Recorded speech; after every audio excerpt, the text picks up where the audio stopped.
I'd like to introduce Commander Matthew Broughton. Matthew is bringing us a question on behalf of a Twitter account, SteffiPoo446. I assume that's not a real name. She is in Centennial Public School, also in Waterloo, Ontario. Matthew. Is it possible to land on Mars in the near future?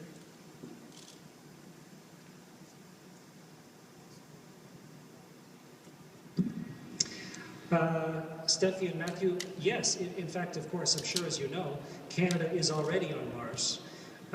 We have scientific experiments, scientific hardware that was built by Canadians, smart, educated engineers and scientists that is helping us to understand Mars right now.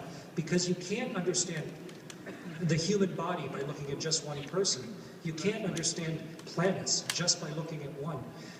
By understanding the history of Mars and the history of the Earth and the others, we can really start to get a feel for what's in store for Earth itself. But I think probably your question is, could people go to Mars?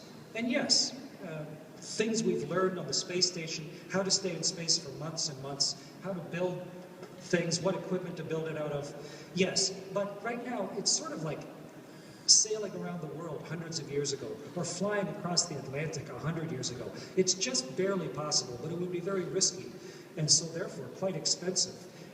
And I think what we need to do is invent some more things. We need Canadians like you to come up with great inventions, like the Canadarm, or like microflow, which is a great Canadian experiment that I'm working on, just came up last week. We need inventions that will make travel to Mars safer and faster. Energy sources and engines. So yes, we could do it if we had to, and I'm sure we'll do it in the future. It's just a matter of things that we can invent. We're limited just by our own imagination and creativity. I would like to introduce